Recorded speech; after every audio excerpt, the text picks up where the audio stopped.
नमस्कार दोस्तों, स्वागत है आपका आपके अपने exam Guru tips and tricks में। दोस्तों अब देखो यहाँ पे एनटीपीसी परीक्षा की बात करें, साफ साफ देखें तो यहाँ पे सिर्फ 10 दिन शेष बचे हैं। और वास्तव में बात करें, ये 10 दिन बहुत ही महत्वपूर्ण होने वाले हैं। अगर जो आप एक सीरियस एस्पिरेंट हो, सीरियस कैंडिडेट हो और चाहते हो सिलेक्शन लेना, लेकिन इन 10 दिनों में भी बहुत सारी चीजें हमारे माइंड में आती हैं कि इन 10 दिनों में हम रिवीजन कैसे करें, इन 10 दिनों में हमें बेहतर नोट्स, हमें बेहतर मटेरियल कहाँ से मिल जाए जिसको हम पढ़ ले और जो हमारा सिलेक्शन है या फिर जो भी हम पढ़े हैं अभी तक उसको हमारा बूस्टअप मिले। तो अभी आपको पता होगा railway isolated category and ministerial के एग्जाम से, उससे पहले हम चाहेंगे अगर जो अपने चैनल को अभी तक सब्सक्राइब नहीं किया जल्दी से सब्सक्राइब कर लो, साथ में बेल का आइकन क्लिक कर लो, क्योंकि रेलवे एग्जाम से जुड़े हुए बहुत सारी वीडियोज, बहुत सारी क्लासेज आपको यहाँ पे मिलती रहती है। ध्यान रखना, न्यूज नहीं मिलता, हालांकि यहाँ पे स्टडी मटेरियल मिलता है, आप कहाँ से पढ़ सकते हो, क्या चीजें पढ़ सकते हो, क्लासेस चलाई जाती है। ठीक है, तो यहाँ पे बात कर लेते हैं। सबसे पहले मिनिस्ट्रियल आइसोलेटेड कैटेगरी का आपका एग्जाम हुआ, आपको पता होगा हमने साइंस का पीडीएफ दिया था। हमने 2 दिन के एग्जाम को देखा। एक क्वेश्चंस को अगर जो मैं साइंस के निकाल दूं तो सारे क्वेश्चन हमारे साइंस के कंप्लीट पीडीएफ से फंसे हुए थे। स्टैटिक जीके का हमने पीडीएफ दिया था, इसमें हम 47 टॉपिक दिए थे, हम उसमें से भी बहुत सारे क्वेश्चन हमको यहाँ पे मैंने देखा जो फंसे हुए थे। अब मैथ की बात आती है तो मैथ में उतने क्वेश्चन आते नहीं है और उसके क्वेश्चन भी मुझे नहीं मिल पाया आइसोलेटेड कैटेगरी के किस किस प्रकार के एग्जाम्स होते हैं। लेकिन यहाँ पे मैथ के लिए जो हमने गेस्ट पेपर बनाया है, मैं अपने हिसाब से गारंटी लेता हूं 70% 70% प्रश्न उससे बाहर नहीं जाएंगे, नंबर चेंज हो जाएंगे लेकिन प्रश्न उसी में से आने वाले हैं। सबसे पहले बात करें कि एनटीपीसी परीक्षा जो टॉपिक है वीडियो का कि अभी रिवीजन कहां से करें, उससे पहले यहां पे सेफ स्कोर के बारे में हमने कहा था आपसे डिस्कस करेंगे। तो कमेंट्स ये आते हैं, सर मैंने दिल्ली जोन से फॉर्म फिलअप किया, कितना कट ऑफ जाएगा? सर मैंने कलकत्ता जोन से फॉर्म फिलअप किया है, सर मैंने चंडीगढ़ जोन से फॉर्म फिलअप किया है, कितना कट ऑफ जाएगा? तो मैं सारे जोन की बात नहीं करूंगा, मैं ऐसी बात करूंगा कि किसी भी जोन से आपने फॉर्म फिलअप किया है, आप कितने क्वेश्चन, ध्यान रखना मैं क्वेश्चंस की बात कर रहा हूं, मैं मार्क्स की बात नहीं कर रहा। मार्क्स तो आपको नॉर्मलाइजेशन होने के बाद मिलेंगे, मैं क्वेश्चंस की बात कर रहा हूं। आउट ऑफ 100 में आप 72 क्वेश्चन कर लो। देखो किसी किसी जोन में हो सकता है 65 पे भी हो जाए, लेकिन आप 72 क्वेश्चन कर लो, आप किसी भी जोन से फॉर्म भरे हो, आपका जो सीबीटी 1 है वो खटाक से क्लियर हो जाएगा। लिख लो 72 क्वेश्चंस को टारगेट बना के चलो। आपने किसी भी जोन से फॉर्म फिलअप किया है, आपका सिलेक्शन सीबीटी 2 के लिए हो जाएगा। 100% सिलेक्शन नहीं, सीबीटी 2 के लिए। हालांकि आपके मेहनत पे डिपेंड करता है कि आपने कितनी अच्छी मेहनत की है, और वो जो मेहनत है ऐसा नहीं है बेकार चला जाएगा, वो आपके सीबीटी 2 एग्जाम में काम आने वाला है। इसलिए जितना हो सके है एफर्ट लगाने की कोशिश करो। आइए देखते हैं, सबसे पहले यहाँ पे हम बात कर लेते हैं करंट अफेयर्स की और स्टैटिक जीके। देखो यहाँ पे करंट अफेयर्स से आपने कहीं से पढ़ा, क्या पढ़ा उससे फर्क नहीं पड़ता, लेकिन अभी के लिए जो 10 दिन है उसमें एक काम कर सकते हो। करंट अफेयर्स की हमने कंप्लीट पीडीएफ बना दी और इससे बाहर मैं यहाँ पे गारंटी लेता हूँ करंट अफेयर्स आपका नहीं जाएगा। और 40 क्वेश्चन आने हैं, करंट अफेयर्स अच्छा खासा रोल निभाने वाला है यहाँ पे आपके एग्जाम में जो एनटीपीसी का होने वाला है। अब इस करंट अफेयर्स की बात करें, इसमें मैंने 56 टॉपिक वाइज करंट अफेयर्स डाले हैं जो मैं आज से वीडियो के माध्यम से कराना शुरू करूंगा। जैसे 56 टॉपिक में क्या है, जैसे जीएसटी हो गया, राम मंदिर हो गया, 3 तलाक हो गया, कृषि कानून हो गया, और अगर जो हम बात करें तो एससीए एनआरसी हो गया, ये सारे टॉपिक है। ठीक है, नोबेल प्राइज हो गया, स्पोर्ट हो गया, ये सारे टॉपिक, यानी कि 56 टॉपिक वाइज अलग है। साथ में अक्टूबर 2019 के करंट अफेयर्स भी पूछे जा रहे हैं। अक्टूबर 2019 से नवंबर 2020 का मंथली वाइज यहाँ पे करंट अफेयर्स इसमें मैंने दिया है। तो ये पीडीएफ कहाँ से लोगे? लिंक आपको सारे पीडीएफ के डिस्क्रिप्शन में मिल जाएगी, वहां से जाके ले सकते हो।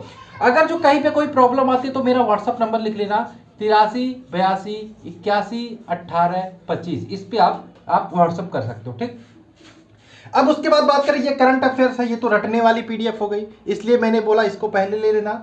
और एक और रटने वाली पीडीएफ है स्टैटिक जीके। ठीक है, जीके में भी क्वेश्चन बहुत अच्छे आ रहे हैं। स्टैटिक जीके में मैंने बनाया जो 46 टॉपिक का स्टैटिक जीके से भी क्वेश्चन फंसे हैं मिनिस्ट्रियल आइसोलेटेड कैटेगरी में।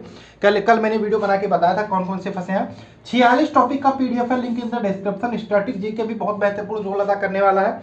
अब यहाँ पे बात आती है, जीके को छोड़ देते हैं तो मैथमेटिक्स से आपके 30 क्वेश्चन आने वाले हैं। तो अब मैथमेटिक्स में हम क्या करें? जैसा कि एक चीज क्लियर हो गया, जो एग्जाम आपका एनटीपीसी का कराएगा, कौन करा रहा है? टीसीएस करा रहा है।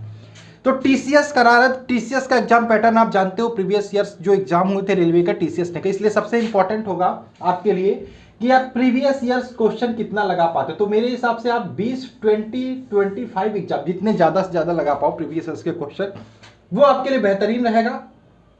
तो कोशिश करिए प्रीवियस ईयर्स के क्वेश्चंस को लगाने की। और यहाँ पे मैंने मैथमेटिक्स के लिए जिन बच्चों का भी कमजोर है, जिन बच्चों का वीक है, ये 500 क्वेश्चन का गेस्ट पेपर मैंने तैयार कर दिया, यानी कि सिर्फ ये 500 क्वेश्चन अभी के लिए आप पढ़ लो। अभी के लिए अगर जो आपने मैथ पढ़ लिया तो ये रिवीजन कर लो, बहुत बेहतरीन मार्क्स आप गेन करोगे मैथमेटिक्स में। 30 क्वेश्चन में, ये 500 क्वेश्चन में, मैं फिर से बोलता हूं 70% आपके प्रश्न बाहर नहीं जाएंगे। यानी कि अगर जो 30 क्वेश्चन आने हैं, 22 से 23 क्वेश्चन आपके यहां से फंसने वाले सिर्फ इसी पीडीएफ से, जो 500 क्वेश्चन का गेस्ट पेपर है। हालांकि विश्वास नहीं होगा तो मैं पेपर 1-2-3 दिन होगा, मैं आपको दिखाऊंगा इस क्वेश्चन को। नंबर मैं गारंटी नहीं लेता कि आपके क्वेश्चन उसी सेम डिट्टो रहेंगे, चेंज हो सकते हैं नंबर, लेकिन क्वेश्चन उसी टाइप के रहेंगे। तो 500 क्वेश्चन इसको लेके आप तेजी से रिवीजन कर सकते हो।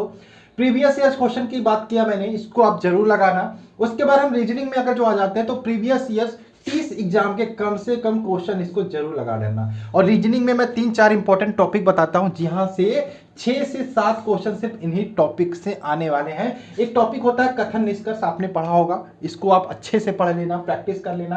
कथन पूर्व धारणा, इसको भी आप अच्छे से पढ़ लेना। और कोडिंग डिकोडिंग बहुत इंपॉर्टेंट टॉपिक है, 6 से 7 क्वेश्चन सिर्फ इन टॉपिक से आने वाले, इन 3 टॉपिक से। इन 3 टॉपिक को बहुत सारे बच्चे छोड़ देते हैं, तो इनको बहुत अच्छे से पढ़ना, इनके कम से कम 50-50 क्वेश्चन की प्रैक्टिस कर डालना बहुत इंपॉर्टेंट है। 6 से 7 क्वेश्चन 30 क्वेश्चन में सिर्फ इन्हीं टॉपिक से आने वाले हैं रीजनिंग में, तो ये कर सकते हो। साइंस की बात करें, अब साइंस के लिए बहुत ही अच्छी बात है। साइंस के लिए मैंने स्टार्टिंग में बोला था कि जो मेरे पीडीएफ है वहां से आपके एक क्वेश्चन को छोड़ के मिनिस्ट्रियल अनआइसोलेटेड के 2 दिन के एग्जाम में सारे क्वेश्चन उसी पीडीएफ से फंस गए। तो अभी के लिए बेहतरीन रिवीजन के लिए, अभी मैं 70% पहले बोलता था, अब मैं 80% बोलूंगा। 80 to 85% आपके क्वेश्चन इसी साइंस के पीडीएफ से फंसेंगे। तो कहां से मिलेगा PDF? Link in the description. यानी कि साइंस के पीडीएफ, मैथ के 500 क्वेश्चन की गेस्ट पेपर के पीडीएफ, करंट अफेयर्स के पीडीएफ रटने के लिए, स्टैटिक जीके के पीडीएफ, सारे पीडीएफ के लिंक आपको डिस्क्रिप्शन में मिल जाएगी। तो देखो समय बहुत कम है, लेकिन जो भी समय है 10 दिन होते हैं। दिन रात एक करने को होते हैं तो 24 घंटे होते हैं।